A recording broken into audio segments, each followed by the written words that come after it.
গোটা বিশ্বের কাছে আজকে বাংলাদেশ একটা আবর্জনার স্তূপে পরিণত হয়েছে। কেন বলছি জানেন? কারণ বাংলাদেশের যা অবস্থা এই মুহূর্তে দাঁড়িয়ে, তাদের অর্থনীতি তো একেবারে ভেঙে পড়েছে, শেয়ার মার্কেটের অবস্থাও তথৈবচ। খেতে পাচ্ছেন না বাংলাদেশের সাধারণ মানুষ। আর অন্যদিকে আমেরিকা দেশের ভেতর ঢুকে পড়ে বাংলাদেশকে একেবারে ছারখার করে দিয়েছে। আর এরই মধ্যে ছোট দেশগুলোও এই মুহূর্তে বাংলাদেশকে আর ভিসা দিচ্ছে না, মানে বাংলাদেশের মানুষজনকে আর ভিসা দিচ্ছে না। গত কয়েকদিন আগে একটা দেশে গিয়েছিলেন বাংলাদেশের বেশ কয়েকজন মানুষ, তাদের কাছে ট্যুরিস্ট ভিসা ছিল, কিন্তু তাদেরকে সেখান থেকে একেবারে আটক করা হয়েছে।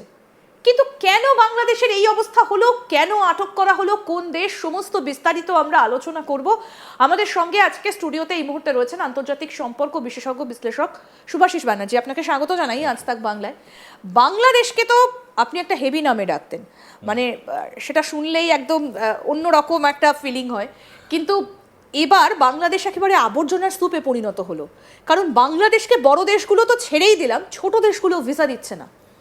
আমি না মানে একটা কথা আজ অবধি বুঝে পেলাম না, বিশ্বাস করে আমি সত্যি কথা বলছি, সেটা হলো বাংলাদেশের এই যে নতুন ইন্টারিম সরকার নামক যে সার্কাসটা চলছে, এই সার্কাসটা কি মনোরঞ্জনের জন্য এসছে, নাকি সত্যি কোনো কাজকর্ম করতে এসছে, নাকি শুধু দু একজনের পকেট ভরিয়ে বাকিগুলোকে জেল খাটিয়ে পালিয়ে যাবে বলে এসছে?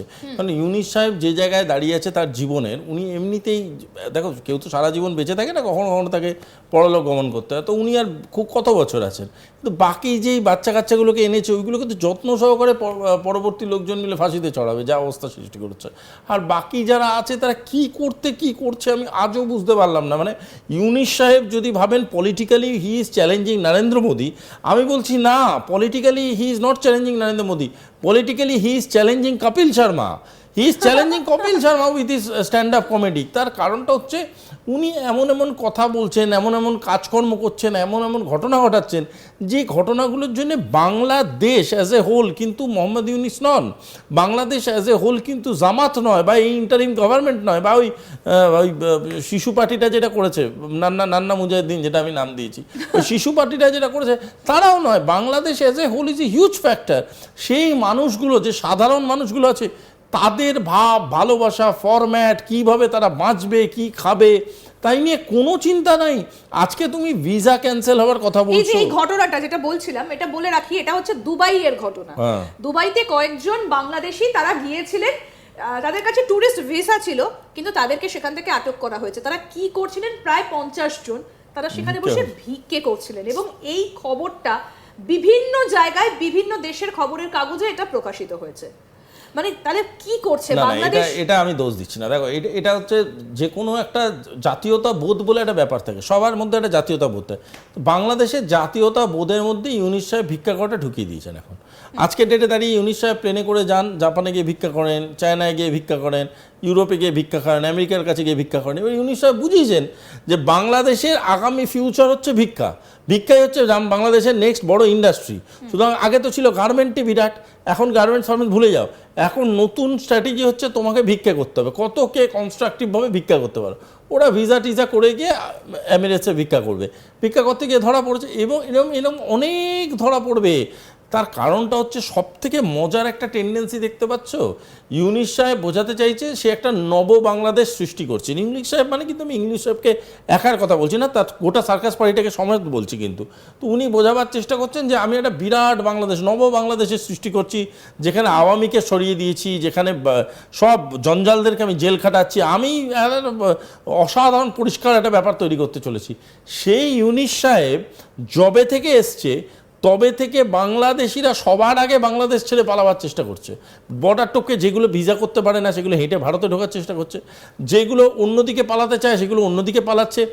মিয়ানমার, নেপাল, ভুটান, ভারতবর্ষ তো ছেলে ভুলেই যাও, এমন কোনো দেশ নেই যেখানে বাংলাদেশ পালিয়ে বাঁচতে চাইছে না, বাংলাদেশের থেকে পালাবার জন্য বাংলাদেশ ছাড়তে চাইছে। কারণ বাংলাদেশটাই আজকের ডেটে এমন একটা আবর্জনা স্তূপ হয়ে দাঁড়িয়েছে। তুমি ঠিকই বলেছো, ডাস্টবিনে আমি তো সারা জীবন কাটাতে পারবো না, ডাস্টবিনের ভিতরে আমি থাকতে পারবো না, তো আমাকে তো কোথাও গিয়ে পালাতে হবে।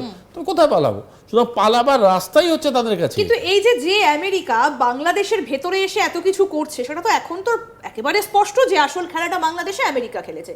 সেই আমেরিকাতেই তো যেতে পারবে না বাংলাদেশিরা। সেই আমেরিকা কি কোনো বাংলাদেশিকে ঢোকাবে দেশের ভেতর? না, ঢোকাবে না, না তো, তারাই তো আগে সবার আগে না। এটা তোমাদের ভুল ধারণা। আমেরিকায় বাংলাদেশিরা যেতে পারবে না, এটা ভুল ধারণা। দুদিন বাদে বাংলাদেশি কি বাংলাদেশি তো আমেরিকা হয়ে যাবে। তো বাংলাদেশ আমেরিকায় যাবে কি যাবে না ডাজন্ট ম্যাটার, কারণ দুদিন বাদে বাংলাদেশিদেরই ভিসা লাগবে বাংলাদেশে থাকার জন্য, কারণ আমেরিকা বাংলাদেশকে নিজের মতো করে বানিয়ে নেবে। এবার এটা শুনে প্রচুর ভাইজানরা যারা শুনছে তারা ভাবছে ও দারুণ হবে, জোশ হবে, তখন আমি আর ঘরে ঘরে বার্গার পাবো। তো বার্গার খেয়ে বাঁচবি, খাওয়ার তো পয়সা নেই তোদের কাছে, তো করবেটা কি? পকেটে থাকবে না পয়সা, ভিক্ষা করতে বাইরে যাওয়ার থাকবে না ভিসা, নিজের দেশে বসে নিজের দেশের বাঁচার জন্যে ওদের কাছে আমেরিকার কাছে হাত পাততে হবে, দয়া পেতে হবে। কারণ আমেরিকা যেভাবে বাংলাদেশের ভিতরে আজকে ঢুকছে, একটা জিনিস পরিষ্কার বুঝে নাও, আমেরিকার নেক্সট টার্গেট হচ্ছে বাংলাদেশ, গোটা বাংলাদেশটাকে কবজা করা। এটা হচ্ছে আমেরিকার নেক্সট টার্গেট এবং সেটাই করবে ওরা। আর আমি তোমাদের ইন্টারভিউতে বারংবার যে কথাটা বলছি, বাংলাদেশ এমন একটা মানে ওই হয় না ওই জলাতঙ্ক রুগী, সে যদি নিজের ভালো নিজে না বোঝে, তুমি আমি ঘাড় ধরে বোঝালেও বুঝবে না। এই ইন্টারভিউটা হতে দাও, দেখবে কমেন্ট সেকশনে ভরে ভরে সবাই বলবে আপনি জানেন আমি কে, আপনি জানেন আমরা কারা। আরে তোরা কারা আমি জানি, আমার মা বাবা আমাদের সবার পৈতৃক কানেকশন আছে বাংলাদেশের সাথে, আমরা জানি, কিন্তু তোরা জানিস না তোরা কারা। তোমরা আজকের ডেটে দাঁড়িয়ে যে জিনিসটা করেছো সেটা হচ্ছে একটা ডিপ্লোম্যাটিক ঘোল ঘেটেছো।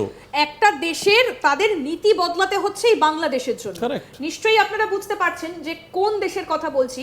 এই যে দুবাইতে যাওয়ার চেষ্টা করছে বাংলাদেশিরা, তারা সেখান থেকে ভূমধ্যসাগর ক্রস করে কোথায় চলে যাচ্ছে না, ইতালিতে চলে যাচ্ছে, এবং ওই সেখানে খোলের মধ্যে ঢুকে খোলের মধ্যে ঢুকে এবং কন্টেনারের ভেতর ঢুকে ঢুকে ওই তারা তো চলে বলছি, যাচ্ছে। হ্যাঁ। এবং তারপরে সেখানে গিয়ে তারা কি করছে না, ছাতার দোকান দিচ্ছে, ভাতের হোটেল খুলে বসছে, এবং এই কারণে ইতালির সরকারকে তাদের সেই অভিবাসন নীতি পর্যন্ত বদলাতে দেখো, হয়েছে। অনেক ভেরি সিরিয়াস নোট, বাঁচার তাগিদ সবার থাকে, বাংলাদেশিদের মধ্যেও বাঁচার তাগিদ আছে। আমার কি আছে ভাই, আমি কি বাংলাদেশের রাজা? না, আমার বাংলাদেশ যদি তোমাদের একটা ভালো জায়গায় যায় তোমরা আমাকে পয়সা কড়ি দিয়ে রাখবে, সেটা তো নয়। আমি বাংলাদেশকে ভালোবাসি, আমি বাংলাদেশের সাধারণ মানুষের প্রতি আমার একটা দরদ আছে, আমি বাংলাদেশের সংস্কৃতিকে সম্মান করি, তাই আজকের ডেটে দাঁড়িয়ে দাঁড়িয়ে গলা ফাটিয়ে বলি বাংলাদেশ ভালো হও, বাংলাদেশ ভালো হও, বাংলাদেশ শুধরাও। আমি ইউনুস সাহেবের কোনো আত্মীয় নই যে ইউনুস সাহেবকে বারবার বলছি বাংলাদেশকে নিয়ে ভাবুন, নিজেকে নিয়ে ভাবুন। আমি কেন বলছি আমরা সবাই, বিকজ ভারতবর্ষ চায় বাংলাদেশ ভালো জায়গায় যাক। আজকের ডেটে কতটা দুঃখজনক লাগে ভাবো, যে দেশের মানুষ ভারতবর্ষে সর্বদা নিজের পরিবারের মানুষের মতো আসতো যেত, যে দেশে কোনো একটা ছোট্ট বিপর্যয় থেকে একটা বড় বিপর্যয় ভারতবর্ষ সবার আগে ঝাঁপিয়ে পড়ে হেল্প করতো, আজকে সেই দেশের মানুষ এখানে ওখানে গিয়ে ভিক্ষা করতে গিয়ে ধরা পড়ছে। আজকে সেই দেশের মানুষ এখানে ওখানে গিয়ে ওই কন্টেনারে করে পালাচ্ছে। তুমি আমাকে বলো তো একটা কথা ইন্দিরা, আজকের ডেটে যে